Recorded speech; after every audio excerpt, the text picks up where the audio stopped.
আমন্ত্রণ চ্যানেল 9 সারা বেলায়। সবাইকে স্বাগত জানাচ্ছি আমি ফেরদৌসী আহমেদ।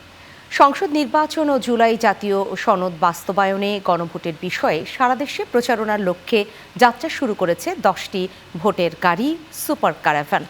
জাতীয় সংসদ ভবনের দক্ষিণ প্লাজায় আনুষ্ঠানিক উদ্বোধনের মধ্য দিয়ে যাত্রা শুরু করেছে সুপার ক্যারাভান। উদ্বোধনী অনুষ্ঠানে ভিডিও বার্তায় প্রধান উপদেষ্টা ডক্টর মোহাম্মদ ইউনূস বলেন, এমন একটি নির্বাচন চাই যেখানে থাকবে না ভয়, থাকবে না বাধা, থাকবে কেবল জনগণের মুক্ত ও নির্ভীক মত প্রকাশ। সরকার সেই পরিবেশ নিশ্চিত করতে বদ্ধপরিকর।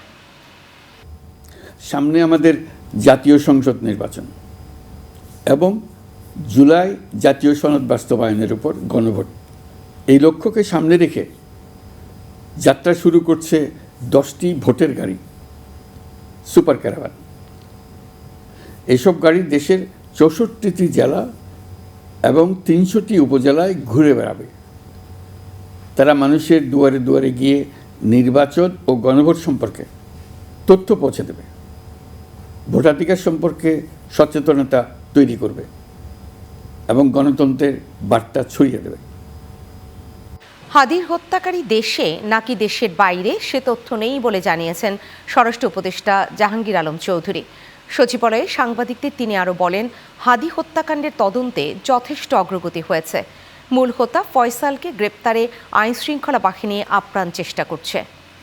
এখন যদি কোথায় আছে হলে তো তারা ধরে ফেলতাম, যদি আমাদের কাছে যদি ওই জিনিসটা থাকতো তাহলে তো ধরে ফেলতাম। এখন কোথায় আছে এই জন্য দেশও থাকতে পারে, বাইরেও থাকতে পারে, বাট আমরা একজাক্ট লোকেশন জানতে পারলাম। এখন ওরা উনি বৈধ পথে যায়, এখন অবৈধ পথে গেছে কিনা এটা তার বলতে পারে। ইনকিলাব মঞ্চের আহ্বায়ক শরীফ ওসমান হাদির হত্যাকাণ্ডে জড়িতদের গ্রেফতারের দাবিতে বিক্ষোভ মিছিল করেছে ইনকিলাব মঞ্চ। রাজধানীর শাহবাগ মোড় থেকে কর্মসূচি শুরু হয়। মিছিলের আগে 2:45 থেকে শাহবাগ মোড়ে এসে বিক্ষোভকারীরা জড়ো হতে শুরু করে। মিছিলে বিভিন্ন স্লোগান দেন তারা। শাহবাগ থেকে মিছিলটি টিএসসি ঘুরে কেন্দ্রীয় শহীদ মিনারে গিয়ে শেষ হয়। এর আগে জাতীয় জাদুঘরের সামনে জরুরি সংবাদ সম্মেলন করে হাদি হত্যার বিচার নিশ্চিত করার দাবি জানিয়েছেন ইনকিলাব মঞ্চের সদস্য সচিব আব্দুল্লাহ আল জাবের।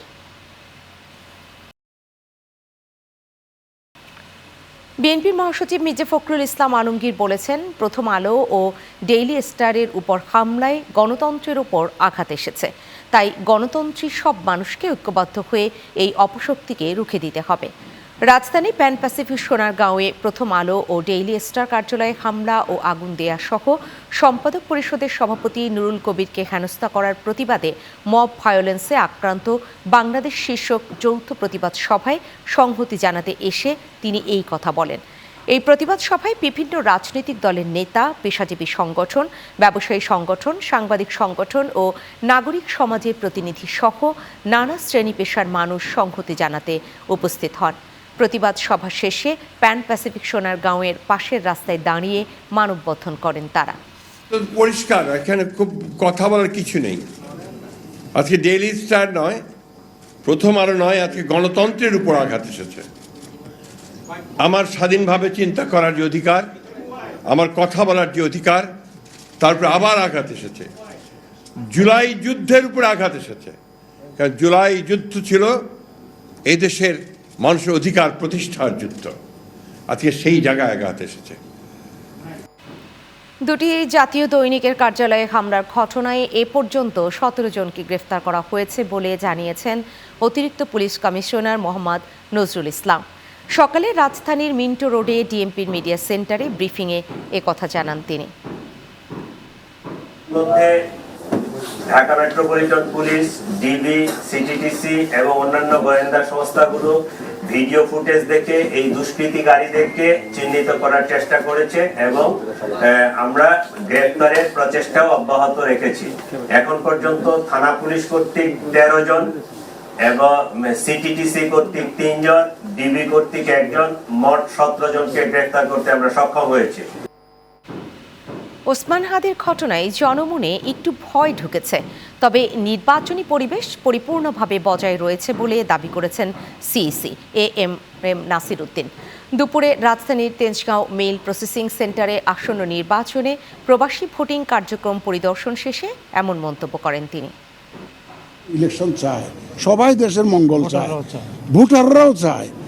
কালকে আমাদের আইন শৃঙ্খলা বাহিনী আপনি দেখেছেন, সব বাহিনী প্রধানরা একসাথে জাতিকে আমরা একটা মেসেজ দিয়েছি যে আমরা সবাই এক, ইলেকশনের ব্যাপারে সবাই এক, আমরা সুন্দর নির্বাচন সবাই চাই, সবাই মিলে আমরা ইনশাল্লাহ এটা করব। বিএনপির স্থায়ী কমিটির সদস্য সালাউদ্দিন আহমেদ বলেছেন, আগামী ২৭ ডিসেম্বর ভোটার হবেন ভারপ্রাপ্ত চেয়ারম্যান তারেক রহমান। রাজধানীর আগারগাঁওয়ে নির্বাচন ভবনে সিএসির সঙ্গে বৈঠক শেষে একথা জানান তিনি। শনিবার ২৭ তারিখ নির্বাচনকালীন এই সময়ে নির্বাচন কমিশনের অফিস সব খোলা থাকে। সেই দিনই এই ভোটার হওয়া, আইডি কার্ড বা ভোটার আইডি বা ন্যাশনাল আইডি হওয়া সংক্রান্ত যা কিছু আছে তিনি এই ২৭ তারিখে করবেন।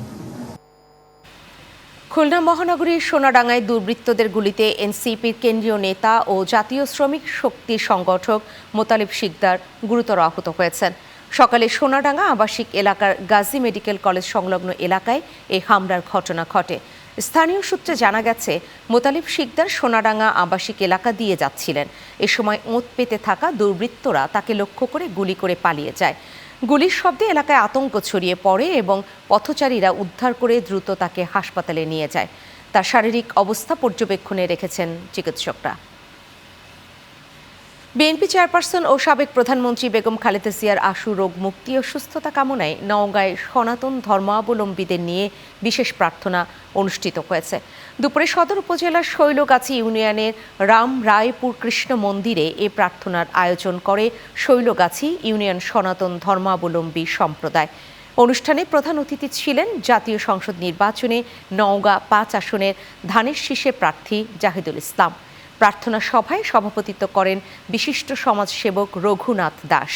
এ সময় জেলা বিএনপির অঙ্গ ও সহযোগী সংগঠনের বিভিন্ন পর্যায়ের নেতাকর্মীরা উপস্থিত হয়ে বক্তব্য রাখেন। নারায়ণগঞ্জ ২-২.৫ আসনে বিএনপির মনোনীত প্রার্থী নজরুল ইসলাম আজাদের পক্ষে মনোনয়নপত্র সংগ্রহ করা হয়। বিকেলে ২.৫ উপজেলা নির্বাহী অফিসার ও সহকারী রিটার্নিং কর্মকর্তা মোহাম্মদ আসাদুর রহমানের নিকট হতে মনোনয়নপত্র সংগ্রহ করা হয়।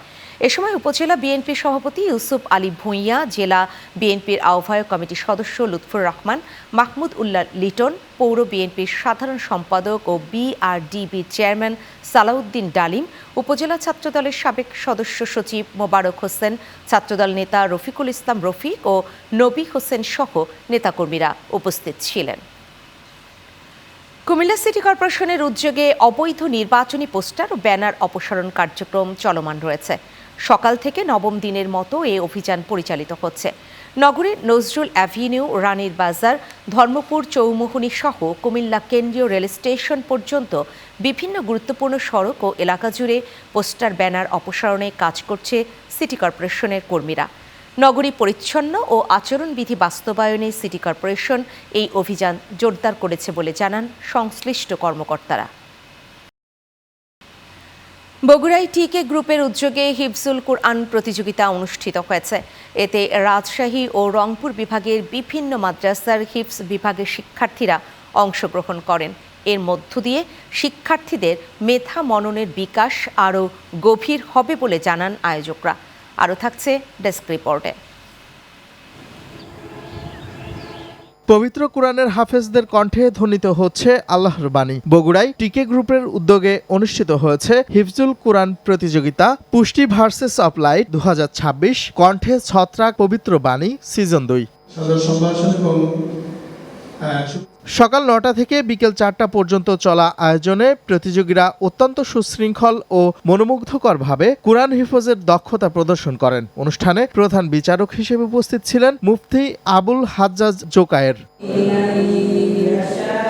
অনুষ্ঠানটি বগুড়ার জামিলনগর তালতলা এলাকায় অবস্থিত মাদ্রাসাতুল মদিনা প্রাঙ্গণে অনুষ্ঠিত হয়। পুরো আয়োজন জুড়ে ছিল ধর্মীয় ভাব গাম্ভীর্য, শৃঙ্খলা এবং পবিত্র পরিবেশ। আমরা তাদের জন্য দোয়া করি, সেই সাথে ধর্মীয় মূল্যবোধে আলোকিত প্রজন্ম গড়তে এমন উদ্যোগকে সাধুবাদ জানিয়েছেন স্থানীয়রা। তাদের প্রত্যাশা ভবিষ্যতেও এ ধরনের আয়োজন অব্যাহত থাকবে। চলে যাব নাকি মারপেট থেকে। আল নোমান, নিউজ ডেস্ক। সারাবেলায় আরও থাকছে SARM চট্টগ্রামের খবর।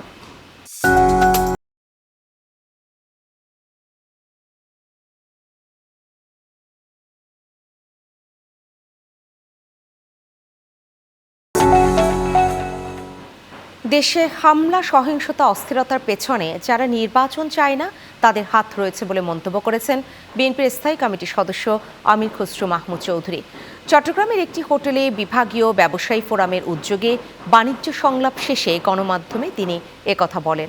এর আগে বাণিজ্য সংলাপে প্রধান অতিথির ভাষণে আমির খসরু বলেন, পূর্বের সরকারের নির্দেশে ব্যাংকিং খাতে বিপর্যয় হয়েছে। একটা সন্দেহ তো জনগণের আছে, যারা নির্বাচন চায় না, নির্বাচন না হলে দেশের মানুষের মালিকানা ফিরে না পেলে, নির্বাচিত সংসদ সরকার না থাকলে যারা লাভবান হবে মনে করছে, তাদের সম্বন্ধে একটা জনগণের সন্দেহ তো রয়ে গেছে। সেটা তো আমার বলার অপেক্ষা রাখি। বাংলাদেশ শিপিং কর্পোরেশনের 48তম বার্ষিক সাধারণ সভা অনুষ্ঠিত হয়েছে। সকালে চট্টগ্রামের বোট ক্লাবে অনুষ্ঠিত সভায় সভাপতিত্ব করেন নৌ পরিবহন উপদেষ্টা এবং বিএসসি পরিচালনা পর্ষদের চেয়ারম্যান এম সাখাওয়াত হোসেন। এ সময় উপস্থিত ছিলেন নৌ পরিবহন মন্ত্রণালয়ের সচিব ডক্টর নুরুন নাহার চৌধুরী সহ বিএসসি পরিচালনা পর্ষদের সদস্যরা। পরে সভায় বিএসসির ব্যবস্থাপনা পরিচালক মাহমুদুল মালেক গেল অর্থ বছরের সামগ্রিক কর্মকাণ্ডের সংক্ষিপ্ত প্রতিবেদন উপস্থাপন করেন। এই ছিল আজকের সারাবেলায়। পরবর্তী আয়োজন দেখার আমন্ত্রণ জানিয়ে বিদায় নিচ্ছি ফেরদৌসী আহমেদ। এতক্ষণ সাথে থাকার জন্য ধন্যবাদ।